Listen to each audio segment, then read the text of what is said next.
जी कैफ4 आज के लेक्चर का आगाज़ करते हैं। आज के लेक्चर में हम एक तो टेस्ट 7 की डिस्कशन करेंगे, फिर इसके अलावा हमारे चैप्टर निगोशिएबल इंस्ट्रूमेंट वाले चैप्टर के जो लास्ट कंसेप्ट है एक बैंक ड्राफ्ट और फिर डिफरेंस बिटवीन प्रोमिसरी नोट और bill of exchange and cheques, यानी जितने भी निगोशिएबल इंस्ट्रूमेंट्स हैं इनका आपस का डिफरेंस हम स्टडी करेंगे। अगर आपने अच्छे तरीके से promissory note, bill of exchange और चेक के कंसेप्ट्स को कवर किया हुआ है तो डिफरेंस आपके लिए सिर्फ एक रीडिंग एक्सरसाइज होगी, इसमें कोई नया कंसेप्ट आपको नजर नहीं आएगा। बैंक ड्राफ्ट एक नया कंसेप्ट है जिसको हमने स्टडी करना है आज। तो स्टार्ट करते हैं। सबसे पहले बैंक ड्राफ्ट। बैंक ड्राफ्ट को पहले कंसेप्चुअली समझ लीजिए। बैंक ड्राफ्ट एक तरह से क्रॉस चेक है, लेकिन क्रॉस चेक में और बैंक ड्राफ्ट में डिफरेंस है। क्रॉस चेक याद रखिए, उसमें सम टाइम में रिस्क ये होता है कि अगर फ़र्ज़ कीजिए मेरे अकाउंट में पैसे कोई नहीं भी है, 10 रुपये, और मैं अगर चाहूँ तो मैं 10 लाख रुपए का चेक भी काट के किसी पार्टी को पेमेंट के लिए प्रेजेंट कर सकता हूँ। बाद में उस पार्टी को पता चलेगा, जो अपने बैंक में प्रेजेंट करेगी, पता चलेगा मेरे अकाउंट में पैसे नहीं है, चेक डिसऑनर हो जाएगा, ये एक अलग कहानी है। लेकिन अगर मैं चाहूँ तो जो मेरे अकाउंट में पैसे मौजूद है उससे ज़्यादा अमाउंट का चेक मैं इशू कर सकता हूँ। अक्सर ऐसा होता है, समटाइम किसी से हमने पेमेंट लेनी होती है, वो हमें चेक देता है और बाद में हमें पता चलता है इसके अकाउंट में तो इतने पैसे ही नहीं है। तो इस इशू को, इस मसले को हल करने के लिए क्रॉस चेक के अलावा एक और इंस्ट्रूमेंट जो लॉन्च किया गया, इस इंस्ट्रूमेंट को कहते हैं बैंक ड्राफ्ट। बैंक ड्राफ्ट का कंसेप्ट क्या है? बैंक ड्राफ्ट का कंसेप्ट यह है कि फ़र्ज़ कीजिए अगर मैंने किसी पार्टी से कोई चीज़ खरीदी, फॉर एग्जांपल मैंने कोई लैंड बाय की और उस पार्टी को पेमेंट करनी है। अब पार्टी जो है वो ये चाह रही है सिक्योर होना कि अगर मैं उनको पेमेंट करूं तो पार्टी सिक्योर हो कि जो उनको जो इंस्ट्रूमेंट मिलेगा इसके ऊपर 99.9% कन्फर्म है कि पेमेंट हो जाए। तो चेक है, चेक में रिस्क होता है। अगर मैं उनको चेक देता हूं तो वो रिलक्टेंट होगी चेक को एक्सेप्ट करने में, क्योंकि चेक में रिस्क है, हो सकता है मेरे अकाउंट में पैसे ना हो और चेक बाद में डिसऑनर हो जाए। तो वो प्रेफर करते हैं बैंक ड्राफ्ट। बैंक ड्राफ्ट में होता क्या है? बैंक ड्राफ्ट में ये होगा कि मैं अपने बैंक में जाऊंगा जिसमें मेरा अकाउंट है। फर्ज कीजिए मैंने ड्राफ्ट बनवाना है 10 लाख का। बैंक मैनेजर मेरे से पूछेगा सर आप कितने का बैंक ड्राफ्ट बनवाना चाहते हैं? मैं कहूँगा 10 लाख का। मेरे अकाउंट में 12 लाख पड़े। ब्रांच मैनेजर कहेगा ठीक है सर आप ये फॉर्म फिल कर दीजिए। बैंक ड्राफ्ट प्रिपेयर करने के लिए एक फॉर्म दिया जाता है, मैं उस फॉर्म को फिल करूंगा, साइन करूंगा और उस फॉर्म की बेस के ऊपर ब्रांच मैनेजर मेरे अकाउंट से 10 लाख उसी वक्त निकालवा लेगा। यानी 10 लाख मेरे अकाउंट से उसी वक्त निकल जाएंगे और वो बैंक का एक फंड मेंटेन हो रहा होता है उसमें ट्रांसफर हो जाएंगे। और ब्रांच मैनेजर उस फंड का एक चेक बनाएगा, समझ लीजिए चेक की तरह का एक डॉक्यूमेंट होगा, वो प्रिपेयर करेगा, उसमें उस पार्टी का नाम लिखा होगा जिसको मैंने पेमेंट करनी है और उस पार्टी के नाम के साथ ब्रांच मैनेजर साइन कर लेगा। अब ये डॉक्यूमेंट जो है ये कहलाता है बैंक ड्राफ्ट। ये आम चेक की निस्बत ज़्यादा सिक्योर ट्रांजैक्शन होती है। इसमें 2 फायदे होते हैं बैंक ड्राफ्ट लेने के, और मैं आपको सजेस्ट करता हूं जब कभी भी आपने किसी पार्टी से पेमेंट लेनी हो तो चेक की बजाय अगर बैंक ड्राफ्ट बनाएं तो ज़्यादा सिक्योर है। एक फ़ायदा तो उसमें ये होता है कि चूंकि इसमें ऑलरेडी पैसे निकल चुके हैं पार्टी के अकाउंट से और वो बैंक के पास आ गया, बैंक इस वक्त कस्टोडियन की तरह है, उसके पास बतौर मानद पड़े हुए हैं, तो जिस पार्टी को मैं बैंक ड्राफ्ट प्रेजेंट कर रहा हूं उसको 100% श्योर है, तकरीबन 100% श्योर है कि इस पार्टी ये जो ड्राफ्ट है ये इनसफिशिएंट फंड की वजह से डिसऑनर नहीं होगा, क्योंकि फंड ऑलरेडी पे हो चुके हैं, उसी के बाद ही ड्राफ्ट बनता है। तो एक तो ये पता चल जाएगा कि जी फंड्स जो है वो सफिशिएंट मौजूद है, और दूसरा ये कि इस चेक की पेमेंट को अब वो पार्टी, अगर मैं खुद भी चाहूँ, ये जो ड्राफ्ट है इसकी पेमेंट को खुद भी चाहूँ तो नॉर्मली नहीं रोक सकता। यानी आम केस में तो अगर मैंने चेक अगर इशू किया है और बैंक को फ़ोन कर दूं कि भाई इस चेक की पेमेंट ना करना, बैंक उसकी पेमेंट रोक देगा। लेकिन याद रखिए कि डिमांड ड्राफ्ट किसी पार्टी को पे किया जाता है, अब उसकी पेमेंट मैं नहीं रोक सकता। उसकी पेमेंट रोकने के लिए बहुत ज़्यादा एक्सटेंसिव एक्सरसाइज करनी पड़ती है, और दूसरी पार्टी अगर ये इंश्योर कर दे कि ये जिस बंदे के पास ड्राफ्ट है वो इसका ट्रू रेसिपिएंट था, तो याद रखिए अगर मैं खुद भी चाहूँ तो इसकी पेमेंट को नहीं रोक सकता। तो ये 2 बड़े रिस्क होते हैं, एक फंड के इनसफिशिएंट होने की वजह से डिसऑनर नहीं होगा, और दूसरा अगर मैं खुद भी चाहूँ तो उसकी पेमेंट नहीं रोक सकता, और ये ऑलरेडी उसके ऊपर लिखा होता है कि किस पार्टी को पेमेंट जाएगी। इसलिए अगर ड्राफ्ट गुम भी हो जाए तो अभी ज़्यादा परेशानी की बात नहीं है। क्यों परेशानी की बात नहीं है? उस ड्राफ्ट के ऊपर लिखा हुआ है कि इसकी पेमेंट कौन रिसीव करेगा, उसका आईडी कार्ड नंबर भी नॉर्मली लिखा होता है। तो इसीलिए बैंक ड्राफ्ट को ज़्यादा सिक्योर समझा जाता है आपस में बड़ी ट्रांजैक्शंस करने के लिए। छोटी मोटी ट्रांजैक्शन कमर्शियल बिजनेस में ताजिर हजरात एक दूसरे के साथ चेक के जरिए से ही करते हैं, लेकिन अगर बड़ी ट्रांजैक्शन हो तो उसके लिए बैंक ड्राफ्ट यूज़ किया जाता है। तो यही बैंक ड्राफ्ट का बेसिक कंसेप्ट आप देखते हैं हमारे सिलेबस में वो क्या लिखता है। उसने पहले हमें एक तो बैंक ड्राफ्ट की एग्जाम्पल बताई जो मैंने आपके साथ शेयर कर दी है। आप घर जाके आप घर में बैठ के इसको जब रीड करेंगे तो इसमें सारी इन्फॉर्मेशन आपको वही मिलेगी जो मैंने आपके साथ डिस्कस कर दिया। अब हमें इसकी डेफिनेशन बता रहा है। आपने पहले इस एग्जाम्पल को पढ़ना है, फिर उसके बाद इसकी डेफिनेशन और इसके डिफरेंट फीचर्स की तरफ आना है, क्योंकि एग्जाम्पल्स को समझेंगे तो उसके बाद ये समझना आपके लिए आसान हो जाएगा। बैंक ड्राफ्ट के बारे में क्या कह रहा है? बैंक ड्राफ्ट एक तरह का चेक है, ऑर्डर है। ये एक ऑर्डर है, जैसे चेक एक ऑर्डर होता है। ये एक ऑर्डर है issued by bank to another bank. ये एक बैंक दूसरे बैंक को ऑर्डर इशू कर रहा है, ठीक है। यानी एक बैंक की तरफ से ऑर्डर है कि भाई अब ये बैंक ड्राफ्ट जिस बैंक के पास भी पहुंचे वो उसकी पेमेंट कर दे इस पार्टी को जिसके पास ये ड्राफ्ट है, और इसके पैसे मेरे से ले ले। यानी फर्ज कीजिए मेरा अगर बैंक ऑफ पंजाब है, मैंने बैंक ऑफ पंजाब का ड्राफ्ट बना के दूसरी पार्टी को दिया जिसका अकाउंट मिजान बैंक में है, तो बैंक ड्राफ्ट वो मिजान, जिस तरह आम चेक प्रेजेंट किया जाता है उसी तरह बैंक ड्राफ्ट भी मिजान बैंक के बैंकर्स को प्रेजेंट किया जाएगा। मिजान बैंक का बैंकर उसकी पेमेंट पार्टी के अकाउंट में ट्रांसफर कर देगा और इस ड्राफ्ट के पैसे फिर बैंक ऑफ पंजाब से रिसीव करके अपने अकाउंट में एंटर कर लेगा। तो ये एक तरह से समझ लीजिए कि बैंक ड्राफ्ट ऑपरेट करता है चेक की तरह, लेकिन उससे ज्यादा सिक्योर है। Is an order issued by bank to another bank ordering to pay specified money to a specified person or his order, कि वो एक स्पेसिफाइड पर्सन जिसका नाम उसके ऊपर लिखा हुआ है उसको पे करे। Difference between cheque and bank draft, ये डिफरेंस आपके लिए समझना अहम है। If bank draft is like a cheque except that bank draft work cheque ही की तरह करता है। इसको बैंक ड्राफ्ट समटाइम इसको डिमांड ड्राफ्ट भी कहते हैं। ये चेक की तरह काम करता है। डिफरेंस क्या है? It is always issued by banker, यानी चेक तो इंडिविजुअल इशू करते हैं ना, जबकि जो बैंक ड्राफ्ट है ये एक बैंक इशू करेगा। यानी बैंक की तरफ से उसके ऊपर सिग्नेचर किसी पार्टी इंडिविजुअल पार्टी के नहीं होंगे, बल्कि बैंक ब्रांच मैनेजर के सिग्नेचर होंगे, क्योंकि बैंक की तरफ से इशू किया जाता है, ठीक है। और बैंक क्यों इशू करेगा? क्योंकि इंडिविजुअल पार्टी ने उसको पेमेंट कर दी होगी और उसे कहा होगा, रिक्वेस्ट की होगी कि सर ड्राफ्ट इशू कर दीजिए दूसरी पार्टी के नाम पे जिसको पेमेंट करनी है हमने। It can not be payable to bearer, cheque payable to bearer भी हो सकता है और ऑर्डर इंस्ट्रूमेंट भी, लेकिन डिमांड ड्राफ्ट हमेशा पेएबल टू ऑर्डर होगा, ये पेएबल टू बेयर नहीं होगा कभी बैंक ड्राफ्ट। फिर it can not be dishonoured due to insufficient fund, क्योंकि चेक में हो पॉसिबल है कि मेरे पास पैसे कम हो और मैं चेक बड़ी अमाउंट का काट दूं, लेकिन बैंक ड्राफ्ट में चूंकि ऑलरेडी बैंक पैसे रिसीव करके फिर बदले में demand draft bank draft issue करता है, तो ये कभी भी इनसफिशिएंट फंड की वजह से डिसऑनर नहीं होगा। और फिर इसकी पेमेंट आसानी से रोकी भी नहीं जा सकती। इसकी पेमेंट को रोकने के लिए बहुत लीगल कार्रवाई करनी पड़ती है। तो इसकी पेमेंट, हालांकि चेक की पेमेंट आसानी से रोकी जा सकती है। चेक की पेमेंट रोकने के लिए बहुत आसान है, आप एक फोन कॉल करें ब्रांच मैनेजर को, बैंक को, हेल्पलाइन पे, आपकी चेक की पेमेंट रोक दी जाएगी। लेकिन बैंक ड्राफ्ट की पेमेंट आसानी से नहीं रोकी जा सकती। इन फीचर्स की वजह से, इन डिफरेंसेस की वजह से ये ज्यादा सिक्योर ऑप्शन समझी जाती है जिस पार्टी ने पेमेंट रिसीव करनी हो कि वो चेक की बजाय बैंक ड्राफ्ट डिमांड करे। तो ये इसके बाद एग्जाम्पल को रीड कर लीजिएगा। बैंक ड्राफ्ट हमारा क्लियर हो गया। बैंक ड्राफ्ट के बाद नेक्स्ट कंसेप्ट जो हमने स्टडी करना है वो है डिफरेंस बिटवीन निगोशिएबल इंस्ट्रूमेंट्स। तो पहले डिफरेंस स्टडी करते हैं प्रॉमिसरी नोट और बिल ऑफ एक्सचेंज। अगर आपको प्रॉमिसरी नोट और बिल ऑफ एक्सचेंज का कंसेप्ट क्लियर है तो ये डिफरेंस आपके लिए एक रीडिंग असाइनमेंट होगी, जैसा मैंने पहले कहा। तो स्टार्ट करते हैं। डिफरेंस हम किन दो डॉक्यूमेंट्स का पढ़ने जा रहे हैं, समझने जा रहे हैं, प्रॉमिसरी नोट का और बिल ऑफ एक्सचेंज का। सबसे पहले number of parties. Promissory note में कितनी पार्टीज हैं? 2। कौन कौन सी? मेकर और पेई। बिल ऑफ एक्सचेंज में कितनी पार्टीज हैं? 3। कौन कौन सी? ड्रॉअर, ड्राई और पेई। नेचर प्रॉमिसरी नोट की नेचर क्या है? प्रॉमिस टू पे। और बिल ऑफ एक्सचेंज की नेचर क्या है? ऑर्डर टू पे। एक्सेप्टेंस, प्रॉमिसरी नोट में एक्सेप्टेंस रिक्वायर्ड नहीं है, क्योंकि जिस पार्टी ने पेमेंट करनी है वो खुद अपने हाथ से लिख रहा है प्रॉमिस टू पे। लेकिन बिल ऑफ एक्सचेंज में एक्सेप्टेंस रिक्वायर्ड है, क्योंकि जिस पार्टी ने पेमेंट करनी है वो नहीं लिख रही है, लिख कोई और रहा है, ठीक है। यानी ड्रॉअर कोई और है और ड्राई कोई और है। तो जो ड्राई है उसकी तरफ से एक्सेप्टेंस रिक्वायर्ड होती है कि वो माने हाँ जी मैं ये पैसे अदा कर दूंगा। प्रॉमिसरी नोट में एक्सेप्टेंस रिक्वायर्ड नहीं, जबकि बिल ऑफ एक्सचेंज में एक्सेप्टेंस रिक्वायर्ड है। Nature of liability, primary and absolute liability of maker, जबकि बिल ऑफ एक्सचेंज में secondary and conditional liability of drawer.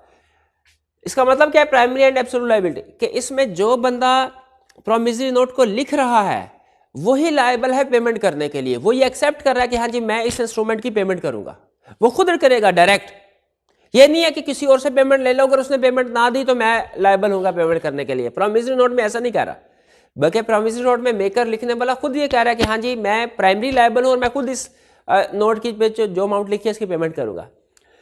लेकिन बिल ऑफ एक्सचेंज में जो ड्रॉअर की लायबिलिटी है वो सेकेंडरी है, कंडीशनल है। सेकेंडरी का मतलब क्या है कि इसकी बारी बाद में आएगी, पहले बारी किसकी है? ड्रॉअर की, सॉरी ड्राई की। ड्राई की लायबिलिटी है पहले, यानी जिसको ड्रॉ किया गया है, जिसका नाम लिखा गया ड्राई के तौर पे, पहले उसके पास बिल जाएगा, प्रेजेंट होगा पेमेंट करने। अगर वो पेमेंट नहीं करता फिर दूसरे नंबर पे ड्रॉअर की लायबिलिटी आएगी। इसलिए ड्रॉअर की लायबिलिटी को सेकेंडरी कहा गया। क्यों? क्योंकि प्राइमरी लायबिलिटी किसकी है? ड्रॉई की। ड्राई अगर लायबल है, पेमेंट कर देता है तो ठीक, अगर पेमेंट नहीं करता फिर ड्रॉअर की बारी आएगी। इसलिए कंडीशनल लायबिलिटी है ड्रॉअर की। क्यों? क्योंकि इफ ड्राई पे नहीं करता इसको तो फिर उसके बाद ड्रॉअर की बारी आएगी। जबकि मेकर में डायरेक्ट उस बंदे की ही खुद अपनी लायबिलिटी होती है जिस बंदे ने इंस्ट्रूमेंट को लिखा होता है। Payable to, promissory note can not be payable to bearer. ये हमने आपको याद होगा फीचर्स में लास्ट फीचर पढ़ा था, प्रॉमिसरी नोट में भी, बिल ऑफ एक्सचेंज में भी। प्रॉमिसरी नोट में क्या पढ़ा था? It can not be made payable to bearer. और बिल ऑफ एक्सचेंज में क्या पढ़ा था? It can not be payable to bearer on demand. ठीक है, ये बेयरर को ऑन डिमांड पेबल नहीं है। यानी बिल ऑफ एक्सचेंज पढ़ा था ना, ये टाइम इंस्ट्रूमेंट बेयरर हो सकता है, लेकिन बेयरर अगर है तो ये डिमांड इंस्ट्रूमेंट नहीं टाइम इंस्ट्रूमेंट होगा। क्यों भला? याद है आपको? क्योंकि इसकी इंक्वायरी करनी होती थी। बिल ऑफ एक्सचेंज में पेमेंट करने से पहले पे की इंक्वायरी करनी होती थी, इसलिए ये ऑन डिमांड नहीं हो सकता, not on demand. Payable to bearer तो हो सकता है, लेकिन payable to bearer on demand नहीं हो सकता। Next, maker as payee. Maker can not be, promissory note में मेकर पेई नहीं हो सकता। और हमने आपको याद होगा वो एग्जांपल भी पढ़ी थी कि अगर मेकर पेई है तो वो वाइड होगा। लेकिन इसके बाद फर्दर भी एक कंसेप्ट पढ़ा था कि अगर वो किसी को इंडोर्स कर दे तो उस सूरत में वैलिड हो जाएगा। जबकि बिल ऑफ एक्सचेंज में क्या कह रहा है? ड्रॉअर कैन बी पेई।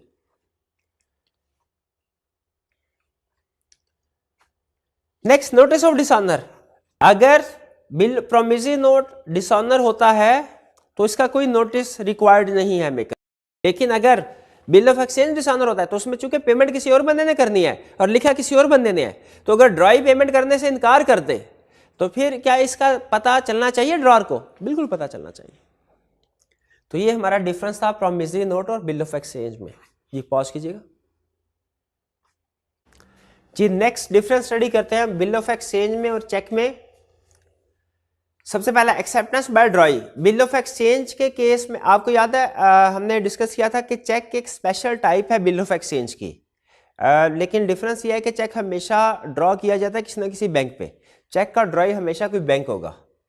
तो acceptance bye ड्रॉई, bill of exchange के केस में एक्सेप्टेंस रिक्वायर्ड है, चेक के केस में एक्सेप्टेंस रिक्वायर्ड नहीं है। ये ऑलरेडी बैंक जब चेक बुक इश्यू करता है जिम्मेदारी लेता है कि चेक जब आएगा तो मैं इसकी पेमेंट करूंगा। ड्रॉई, बिल ऑफ एक्सचेंज में ड्रॉई कोई भी हो सकता है, जबकि चेक के केस में ड्रॉई सिर्फ और सिर्फ एक बैंकर हो सकता है।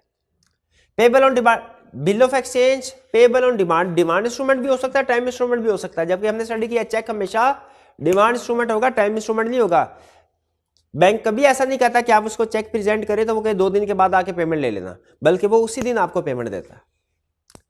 Payable to bearer, bill of exchange can not be payable to bearer, sorry bill of exchange can be payable to bearer तो हो सकता है, लेकिन ऑन डिमांड नहीं हो सकता।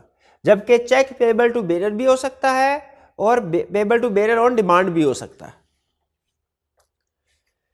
स्टैंप बिल ऑफ एक्सचेंज के केस में रिक्वायर्ड होती है, आपको याद होगा वो स्टैंप जो कि जिसकी अमाउंट डिफरेंट होती है, वो डिपेंड कर रहा होता है बिल ऑफ एक्सचेंज या प्रोमिसरी नोट की कितनी अमाउंट है। उस अमाउंट के लिहाज से डिसाइड किया जाता है कितनी स्टैंप्स प्रोमिसरी नोट या बिल ऑफ एक्सचेंज के ऊपर लगेगी। तो बिल ऑफ एक्सचेंज या प्रोमिसरी नोट के ऊपर स्टैंप रिक्वायर्ड होती है, चेक के ऊपर स्टैंप लगाना रिक्वायर्ड नहीं है। क्रॉसिंग, बिल ऑफ एक्सचेंज को क्रॉस नहीं किया जा सकता, चेक को क्रॉस किया जा सकता है। Stopping of payment by drawer, drawer bill of exchange की पेमेंट जो है इसको स्टॉप नहीं करवा सकता क्योंकि उसने खुद ऑर्डर दिया हुआ है। चेक की पेमेंट स्टॉप करवाई जा सकती है। नोटिंग और प्रोटेस्टिंग, बिल ऑफ एक्सचेंज अगर डिसऑनर हो जाए तो इसमें नोटिंग और प्रोटेस्टिंग करवाई जाती है, जबकि चेक के केस में नोटिंग और प्रोटेस्टिंग नहीं करवाई जाती। ये नोटिंग और प्रोटेस्टिंग क्या होता है? जब कोई इंस्ट्रूमेंट डिसऑनर हो जाए तो उसका लीगल प्रूफ लेने के लिए, उसके ऊपर कानूनी कार्रवाई करने के लिए उसकी ऑफिशियल रिकॉर्ड में एंट्री रिकॉर्ड करवाना जरूरी होता है। फिर सुन लीजिए, जब कोई प्रोमिसरी नोट या बिल ऑफ एक्सचेंज डिसऑनर हो जाए तो उस पार्टी, जिन पार्टीज ने पे करना है उनके खिलाफ लीगल एक्शन लेने के लिए उससे पहले लीगल प्रूफ यानी किसी अथॉरिटी से ये इसको वेट करवाना, कॉरोबरेट कंफर्म करवाना कि वाकई डिसऑनर हुआ है, ये जरूरी होता है। इस प्रोसेस को नोटिंग और प्रोटेस्टिंग कहते हैं।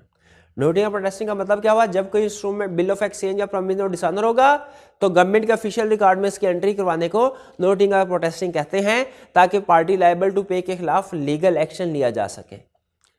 बिल ऑफ एक्सचेंज के केस में तो नोटिंग और प्रोटेस्टिंग करवाई जाती है, चेक के केस में नोटिंग और प्रोटेस्टिंग नहीं होती है। तो यहाँ पे हम अपने लेक्चर का ये हिस्सा रोकते हैं। इसके बाद हम टेस्ट 7 की डिस्कशन स्टार्ट करेंगे।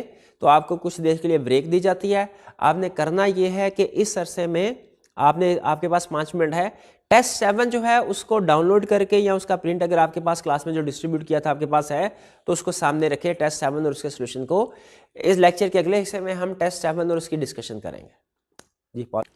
जी अब टेस्ट 7 की डिस्कशन की तरफ चलते हैं। बिजनेस लॉ का टेस्ट 7 है हमारा। Question number 1, under provisions of negotiable instrument act 1881 briefly describe payment in due course. 4 marks का क्वेश्चन, सिंपल रिप्रोडक्शन है जिसमें हमने पेमेंट इन ड्यू कोर्स को डिफाइन करना है। वो आपको पॉइंट याद होगी, in good faith, for consideration, according to terms and condition of instruments और पेमेंट्स इन मनी ओनली वगैरह। वो डायरेक्ट डेफिनेशन जो है इसको रिप्रोड्यूस करना है हमने इसमें। Question number 2, Mujahid bought ready-made garments worth ₹600,000 from Shoaib on credit. The amount is payable on 25th December 2020. Mujahid wants to issue a negotiable instrument in satisfaction of his debt to Shoaib without involving a third party for the payment. Without involving the third party for the payment. इसको underline कीजिए, यानी वो negotiable instrument issue करना चाहता है लेकिन किसी third party को इन्वॉल्व किए बगैर। इसका मतलब है निगोशिएबल इंस्ट्रूमेंट वो इशू होगा जिसमें सिर्फ 2 पार्टीज इन्वॉल्व होती हैं। और वो कौन सा निगोशिएबल इंस्ट्रूमेंट होता है जिसमें सिर्फ 2 पार्टीज इन्वॉल्व होती हैं? Promissory note. Under the provisions of Negotiable Instrument Act 1881, identify the type of negotiable instrument which Mujahid may issue to Shoaib in satisfaction of his debt. तो कौन सा इंस्ट्रूमेंट इशू हो सकता है? Promissory note. Also prepare draft of this said instrument, और promissory note का draft भी prepare करना है। और ये ड्राफ्ट आपको याद होगा, हमने क्लास में प्रैक्टिस भी की थी। उम्मीद है आपको याद होगा प्रॉमिसरी नोट की ड्राफ्टिंग कैसे करनी है। ये भी ड्राफ्टिंग का क्वेश्चन है, इसमें कोई ऐसा कंसेप्ट नहीं है जिसको डिस्कस करने की जरूरत हो। अगर आपने प्रॉमिसरी नोट के बिल ऑफ एक्सचेंज का ड्राफ्ट याद किया हुआ है तो आप आसानी से उसको अटेम्प्ट कर सकते हैं। तो पहले 2 क्वेश्चन वो तकरीबन रिप्रोडक्शन के थे। सिर्फ इस क्वेश्चन में उसने हमसे टाइप ऑफ निगोशिएबल इंस्ट्रूमेंट, इस पर हमें थोड़ा सोचना पड़ा और हमें इस लाइन से हेल्प मिल गई, विदाउट इन्वॉल्विंग थर्ड पार्टी से पता चल गया ये प्रॉमिसरी नोट की बात कर रहा है। Question 3, Samad drew a cheque which was payable to Munaf और ऑर्डर। समद ने एक चेक दिया मुनाफ को और वो मुनाफ और ऑर्डर पेएबल था, यानी ऑर्डर इंस्ट्रूमेंट था। Salim after forging Munaf's endorsement on the cheque received payment from the banker. Discuss whether the banker would be liable on the cheque to Samad. अब देखिए, बैंक ने पेमेंट कर दी ऐसी पार्टी को जो कि टू ओनर नहीं थी। सलीम टू ओनर नहीं था, लेकिन क्वेश्चन यहाँ पे ये है कि फॉर सिग्नेचर किसके हुए? क्या समद के फॉर सिग्नेचर हुए जिसने चेक इशू किया जो अकाउंट होल्डर है, या कि मुनाफ के फॉर सिग्नेचर हुए? यहाँ पे फॉर सिग्नेचर मुनाफ के हुए। याद रखिए, बैंक के पास बैंकिंग प्रैक्टिस ये है कि बैंक सिर्फ अपने अकाउंट होल्डर के स्पेसिफिक सिग्नेचर अपने पास रखते हैं, बाकी लोगों के सिग्नेचर स्पेसिफिक सिग्नेचर इनके पास नहीं होते। तो यहाँ पे अगर समद के फॉर सिग्नेचर होते और बैंक पेमेंट कर देता, उस सूरत में बैंक लायबल होता समद को, कि क्योंकि बैंक की गलती होती, फॉल्ट होता कि उसने क्यों अपने अकाउंट होल्डर के जो गलत सिग्नेचर हैं उनकी बेस पे पेमेंट कर दी। लेकिन यहाँ पे पेमेंट हुई है किसके फॉर सिग्नेचर्स पे? मुनाफ पे। क्या बैंक के पास मुनाफ का स्पेसिमन सिग्नेचर था? नहीं था। इसीलिए अगर मुनाफ के किसी भी अकाउंट होल्डर के अलावा किसी भी और पार्टी के फॉर सिग्नेचर होते हैं एंडोर्समेंट के जरिए से, फॉर्ज एंडोर्समेंट होती है, तो याद रखिए बैंक लायबल नहीं है, क्योंकि बैंक की जिम्मेदारी सिर्फ और सिर्फ अपने अकाउंट होल्डर यानी समद के सिग्नेचर को वेरीफाई करना है। इसके अलावा बाकी पार्टीज के सिग्नेचर को बैंक वेरीफाई नहीं करता। तो इस केस में बैंक की कोई लायबिलिटी नहीं है, क्योंकि समद के सिग्नेचर ठीक थे, बैंक ने मैच कर लिए। बाकी पार्टीज के फॉर सिग्नेचरों बैंक वेरिफिकेशन करने के लिए लायबल नहीं है। तो इस क्वेश्चन 3 में बैंक की कोई लायबिलिटी नहीं है। Question 4, Amna has received a bearer cheque from her uncle Shoaib as a gift. Amna ने चेक रिसीव किया, बेरर चेक किससे? अपने अंकल शुएब से। As a gift, as a gift को अंडरलाइन कीजिएगा। इसका मतलब ये हुआ कि आमना होल्डर तो है, होल्डर इन ड्यू कोर्स नहीं, क्योंकि इसने फॉर कंसिडरेशन इस इंस्ट्रूमेंट को रिसीव नहीं किया। Shoaib's title to the cheque was defective and Amna after receiving the cheque, अच्छा शुएब का टाइटल डिफेक्टिव था, तो डिफेक्टिव टाइटल शुएब का था। शुएब ने अब निगोशिएबल इंस्ट्रूमेंट में अगर डिफेक्टिव टाइटल आपका है लेकिन आप इन good faith for consideration transfer करते हैं तो दूसरी पार्टी का टाइटल गुड हो जाता है। यहां पे शुएब का टाइटल बैड था, डिफेक्टिव टाइटल था। शुएब ने जो आमना को चेक ट्रांसफर किया, क्या आमना का जो टाइटल है वो गुड टाइटल है या डिफेक्टिव टाइटल है? आमना का टाइटल भी डिफेक्टिव है। क्यों डिफेक्टिव है? इसलिए कि आमना ने एज गिफ्ट रिसीव किया है इस इंस्ट्रूमेंट को, फॉर कंसिडरेशन रिसीव नहीं किया, तो आमना का भी टाइटल डिफेक्टिव। अच्छा, इसके बाद क्या हुआ? Title and Amna after saving the cheque endorse it to her landlord on account of rent, और आमना ने ये चेक अपने लैंडलॉर्ड को दे दिया, किराए पे जिसे घर लिया था उसको पेमेंट कर दी। लैंडलॉर्ड ने जाहिर है for consideration in good faith इसको रिसीव किया होगा, हालांकि क्वेश्चन में उसने क्लियरली नहीं बताया कि इन गुड फेथ है कि नहीं, यानी लैंडलॉर्ड को इसका नॉलेज था कि नहीं था कि ये आमना का टाइटल डिफेक्टिव है। कह रहे under the negotiable instrument act 1881 explain whether the landlord would be able to recover the amount of the cheque. यहाँ पे चूंकि उसने लैंडलॉर्ड के बारे में नहीं बताया, तो अगर लैंडलॉर्ड ने इसको इन good faith for consideration receive किया है तो फिर लैंडलॉर्ड का टाइटल वैलिड है।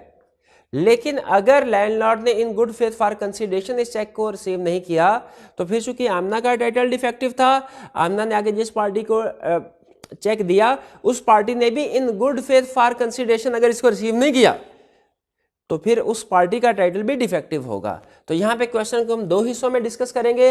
अगर लैंडलॉर्ड को उसने इन गुड फेथ फॉर कंसिडरेशन इसको रिसीव किया है तो फिर उसका टाइटल इफेक्टिव होगा, गुड होगा, और अगर लैंडलॉर्ड ने इन गुड फेथ फॉर कंसिडरेशन इस चेक को रिसीव नहीं किया तो आमना का टाइटल डिफेक्टिव, तो लैंडलॉर्ड का टाइटल भी डिफेक्टिव ही होगा। लैंडलॉर्ड इस चेक की रिकवरी नहीं कर सकता होगा उस केस में।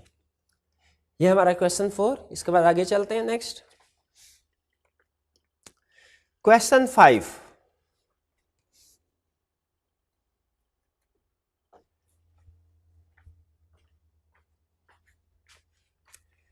जी ये केस स्टडी है लंबी चौड़ी। Sakhi drew a blank stamp promissory note in favour of जरूरतमंद with an intention to pay him ₹100,000 against purchase of a laptop computer. कहानी समझ लीजिए, सखी ने जरूरतमंद से लैपटॉप खरीदा और उसको एक प्रॉमिसरी नोट लिख के दिया। प्रॉमिसरी नोट पे अमाउंट नहीं लिखी। ऐसा प्रॉमिसरी नोट और ऐसा चेक भी, हर ऐसा निगोशिएबल इंस्ट्रूमेंट जिसमें बाकी सारी आपने चीजें कंप्लीट कर दी हो, सिग्नेचर वगैरह कर दी हो, अमाउंट ना लिखी हो, उसको कहते हैं ब्लैंक। जैसे ब्लैंक चेक आपने सुना होगा, ब्लैंक चेक भी ऐसा चेक होता है जिसपे बाकी के सारे पर्टिकुलर्स फिल किए गए हैं, अमाउंट नहीं लिखी गई। तो यहाँ पे ब्लैंक प्रॉमिसरी नोट, अमाउंट नहीं लिखी, लेकिन इसके ऊपर स्टैंप भी लगाई गई है। Stamp, the stamp on promissory note was sufficient to cover ₹200,000, यानी 2 लाख रुपए तक का प्रॉमिसरी नोट आप लिख सकते हैं। स्टैंप की जो वैल्यू है उसमें 2 लाख तक का प्रॉमिसरी नोट कवर हो रहा है, 2 लाख से ज्यादा का नहीं, 2 लाख तक का। यानी आपको बताया था कि डिफरेंट अमाउंट्स लाने बताई हुई है। अगर इतने का निगोशिएबल इंस्ट्रूमेंट हो तो इतने की स्टैंप लगेगी, इतने का निगोशिएबल इंस्ट्रूमेंट हो तो इतने की स्टैंप लगेगी। तो प्रॉमिसरी नोट और बिल ऑफ एक्सचेंज में स्टैंप लगना जरूरी होता है, और जो स्टैंप लगाई गई वो 2 लाख रुपए तक की अमाउंट के लिए सफिशिएंट थी। इसका मतलब है इसको फिल करते हुए 2 लाख तक की अमाउंट लिखी जा सकती है। अगर 2 लाख तक की अमाउंट लिख दें तो स्टैंप मजीद लगाने की जरूरत नहीं है। अगर 2 लाख से ज्यादा अमाउंट लिखते हैं तो वो चूंकि स्टैंप उस अमाउंट को कवर नहीं कर रही तो उसमें प्रॉब्लम हो जाएगी। कह रहा है briefly describe Sakhi's liability on the promissory note in each of the following independent cases. बताइए सही की लायबिलिटी क्या है। पहला केस, जरूरतमंद फील्ड ₹150,000, हालांकि देखिए अदा करने थे 1 लाख, लेकिन सखी ने गलती क्या की, अमाउंट नहीं लिखी। अमाउंट नहीं लिखी तो जरूरतमंद चालाक बंदा था, उसने कहा अच्छा अमाउंट नहीं लिखी, मैं अब 1 लाख की बजाय 1.5 लाख कर देता इसके ऊपर amount on the promissory note. Question ये, अगर जरूरतमंद 1.5 लाख लिख देता है तो क्या सखी उसको 1.5 लाख पैसे पे करेगा?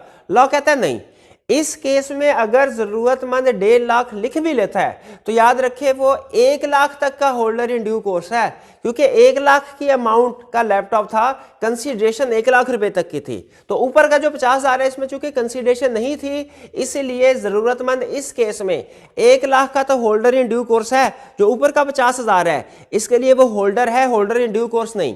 क्यों? क्योंकि जो ऊपर का 50,000 है इसकी कंसीडरेशन कोई नहीं। कह रहा है Zaruratmand filled ₹150,000 promissory note and transfer it to Kailash for value. लेकिन जरूरतमंद ने क्या, उसको पता था कि मेरा टाइटल जो है 50,000 का डिफेक्टिव, 1 लाख का गुड टाइटल है, ऊपर वाला 50,000 का डिफेक्टिव टाइटल है। उसने पैसे ट्रांसफर कर दिए, इंस्ट्रूमेंट ट्रांसफर कर दिया कैलाश को फॉर वैल्यू। इसका मतलब है कैलाश ने ये इंस्ट्रूमेंट रिसीव किया तो फॉर कंसिडरेशन किया, इन गुड फेथ किया। गुड फेथ के बारे में उसने लिखा नहीं हुआ, लेकिन हम एज्यूम करेंगे केस स्टडी में जिस चीज के बारे में इंफॉर्मेशन नहीं देता इसका मतलब है वो ठीक है। क्या आप एजम्पशन लेके उसको डिस्कस कर सकते हैं या आप एज्यूम कर सकते हैं कि वो ठीक है, वो कंडीशन फुलफिल हो रही है जो केस स्टडी में उसने नहीं डिस्कस की। तो चूंकि कैलाश ने इसको इन good faith for consideration receive किया, याद रखिए इस सूरत में Kailash holder in due course बन गया, 1.5 लाख का होल्डर इन ड्यू कोर्स बन गया। हालांकि जरूरतमंद जो है वो सिर्फ 1 लाख का होल्डर इन ड्यू कोर्स था, 50,000 का नहीं था। लेकिन कैलाश 1.5 लाख से क्यों होल्डर इन ड्यू कोर्स बन गया? क्योंकि कैलाश ने इन गुड फेथ फॉर कंसिडरेशन इस इंस्ट्रूमेंट को रिसीव किया है। अब इस केस में सही की लायबिलिटी क्या है? सही की लायबिलिटी है कि उसने कैलाश को 1.5 लाख रुपया पे करना है, लेकिन जो ऊपर के 50,000 एक्स्ट्रा पे किया है वो फिर जरूरतमंद से निकलवाएगा। सही कैलाश को 1.5 लाख ही देगा और जो 50,000 एक्स्ट्रा पे करना पड़ा उसे वो जरूरतमंद से निकलवाएगा। लेकिन कैलाश 1.5 लाख का होल्डर इन ड्यू कोर्स बन गया। Next second point, Zaruratmand filled ₹170,000 on the promissory note and gifted it to Chaplusi. Zaruratmand ने इसे 1,70,000 का फिल कर दिया और चापलूसी को आगे एज गिफ्ट दे दिया। अब देखिए इस केस में भी जरूरतमंद 1 लाख का तो होल्डर इन ड्यू कोर्स है, लेकिन ऊपर का 70,000 का सिर्फ होल्डर है। क्यों? क्योंकि उसके लिए कोई कंसिडरेशन नहीं उसने पे की।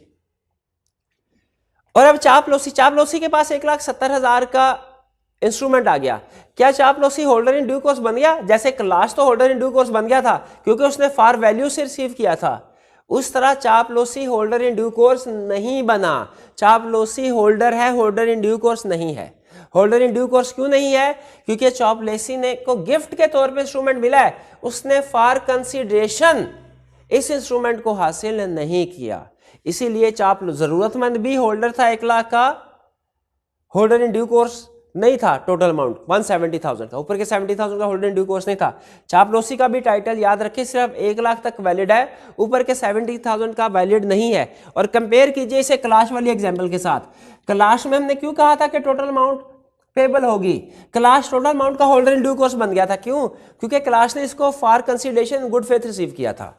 चापलूसी ने चूंकि इसको फॉर कंसिडरेशन रिसीव नहीं किया, इसलिए चापलूसी होल्डर इन ड्यू कोर्स नहीं है 170,000 का, वो सिर्फ 100,000 का होल्डर इन ड्यू कोर्स है, उसे 100,000 पे होंगे, 70,000 पे नहीं होगा। Third, Zaruratmand filled ₹250,000 on the promissory note and transfer it to Ayash for value. अब चूंकि कैलाश की तरह अयाश को भी for consideration in good faith instrument मिला है, तो इसीलिए ये भी होल्डर इन ड्यू कोर्स बन गया। हालांकि जरूरतमंद का टाइटल डिफेक्टिव था, लेकिन अयाश का टाइटल वैलिड होगा।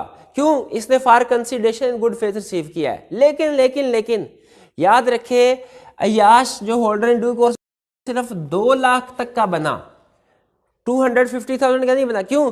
क्योंकि लीगल स्टेटस इस इंस्ट्रूमेंट का सिर्फ 2 लाख तक वैलिड हो सकता है। हमने ऊपर पढ़ा था कि जो अमाउंट है स्टैम्प की अमाउंट वो सिर्फ 2 लाख तक की अमाउंट को कवर कर सकती है। 2 लाख से ऊपर की अमाउंट तो लॉ एक्सेप्ट ही नहीं करेगा, क्योंकि वो लीगल रिक्वायरमेंट्स उसकी पूरी नहीं हुई।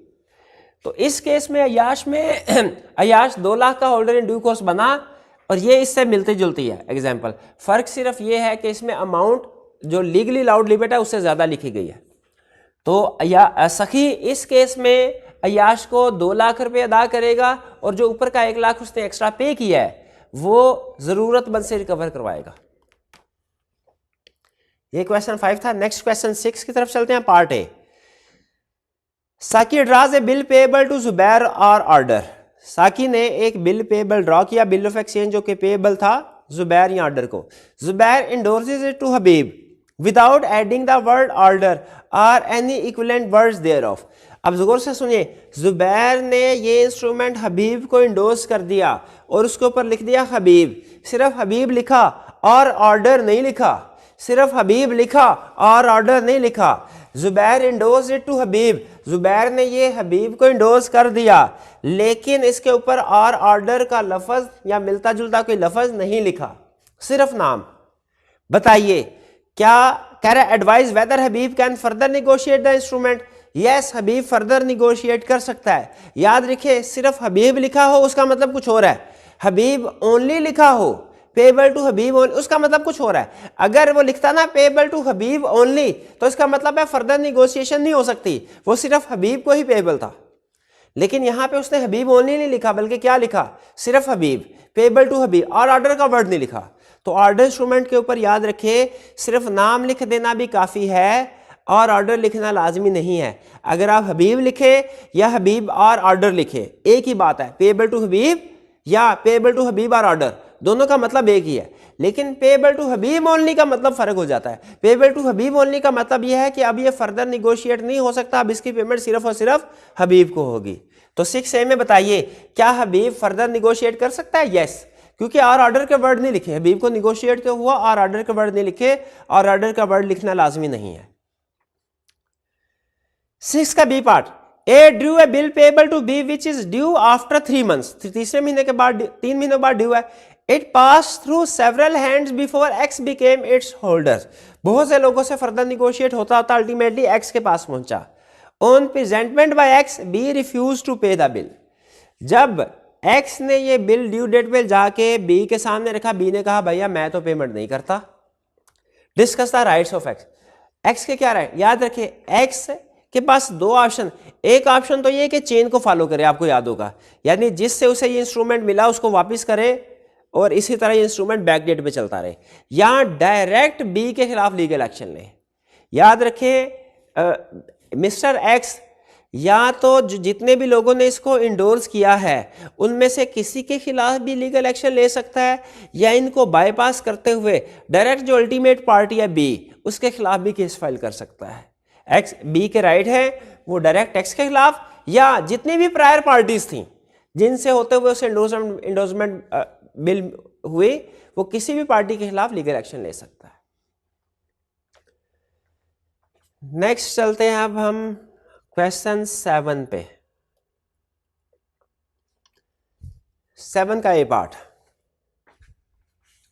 वली made a promissory note in favour of Yasin for an amount of ₹50,000। Promissory note लिखा यासीन के नाम पे। Wali died and the note was found by Wali's brother among his papers which he delivered to Yasin.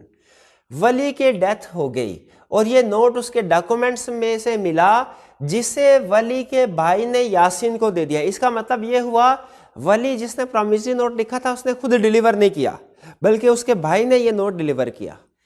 वली ने साइन कर दिया, इंडोर्समेंट कर दी, डिलीवरी नहीं की। पिक कर रहे हैं कंसेप्ट को। 7A में वली ने इंडोर्समेंट कर दी, डिलीवरी नहीं की।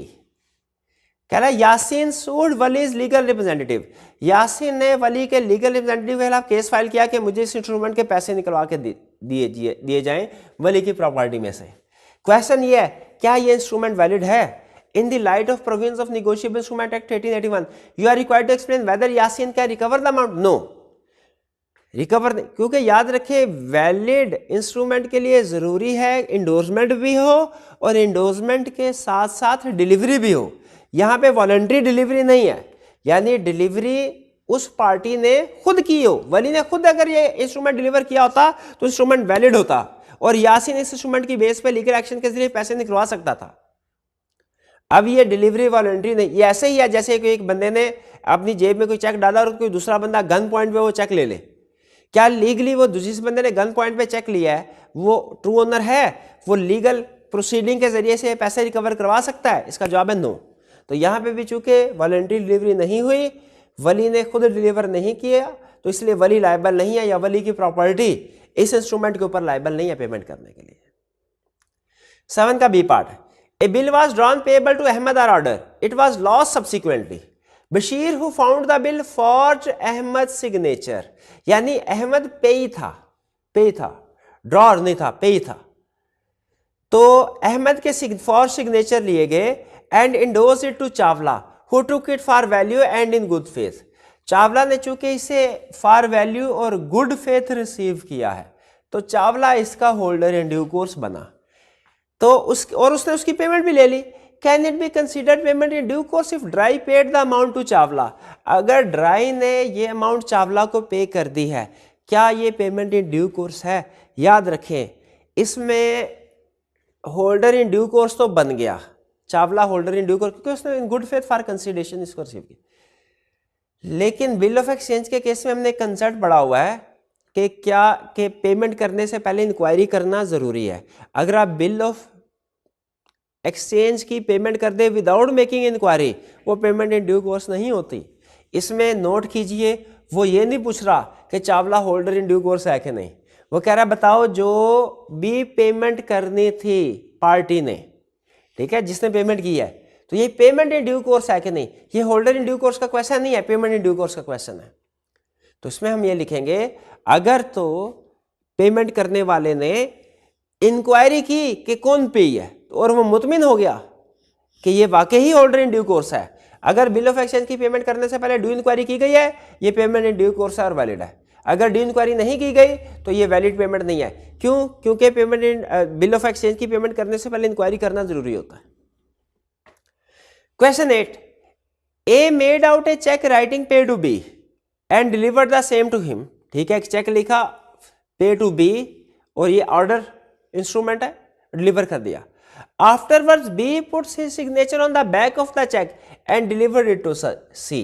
बी ने बैक पे अपने साइन किए और इस चेक को सी को डिलीवर कर दिया, यानी इंडोर्समेंट कर दी। अच्छा, बैक पे चेक की है, चेक की बैक पे सिग्नेचर किए हैं, नाम नहीं लिखा, ये आप नोट कीजिए।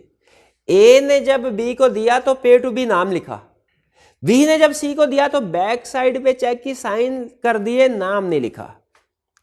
Here I got to briefly explain the bearer and order instrument and how they can be negotiated. bearer instrument कौन सा होता है? ये रिप्रोडक्शन का क्वेश्चन है, जो किसी को भी पेबल हो जिसके भी पोजेशन में है। ऑर्डर इंस्ट्रूमेंट कौन सा है? जो स्पेसिफाइड पर्सन को पेबल हो जिसका नाम लिखा हुआ है। दोनों कैसे निगोशिएट होते हैं?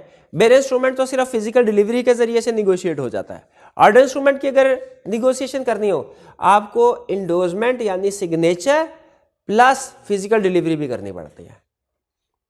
B, what type of endorsement has been made by B. B ने जो इंडोर्समेंट किया वो किस टाइप की है? वो ब्लैंक इंडोर्समेंट है। ए ने जो बी को इंडोर्समेंट की थी वो फुल इंडोर्समेंट थी। क्यों? क्योंकि उसने पे टू बी का नाम लिखा था। लेकिन बी ने जो, बल्कि सॉरी, ए ने जो इंडोर्समेंट की, ए ने तो चेक लिखा ना, जो बी ने इंडोर्समेंट की है वो ब्लैंक इंडोर्समेंट है, क्योंकि उसने सिर्फ साइन किया, किसी पार्टी का नाम नहीं लिखा, फुल इंडोर्समेंट नहीं की बी ने। ठीक है, और इसका मतलब क्या हुआ, इसका इफेक्ट क्या होता है भला? अब ये चेक बेयर इंस्ट्रूमेंट बन चुका है, ये सिर्फ फिजिकल डिलीवरी से ही निगोशिएट हो सकता है। Whether C is entitled to receive the payment of cheque, क्या सी इंटाइटल्ड है इस चेक की पेमेंट को रिसीव करने के लिए? बिल्कुल, ये निगोशिएट हुआ है, बी ने उसको सी को ट्रांसफर कर दिया है, सिग्नेचर करके उसको हैंडओवर कर दिया, बिल्कुल सी इसकी पेमेंट रिसीव कर सकता है। ये प्रॉपर निगोशिएशन हो गई है, चाहे नाम ना भी लिखा हो। ठीक है, ये ब्लैंक इंडोर्समेंट भी स्टिल इंडोर्समेंट है, लेकिन अब इसका मतलब यह है कि इसको जो भी पार्टी इसको होल्ड करेगी इंस्ट्रूमेंट को, वो इसकी पेमेंट ले सकती है। जी, ये हमारा क्वेश्चन नंबर 8 एंड हो गया और इसके साथ ही हमारा टेस्ट की डिस्कशन भी क्लोज हुई।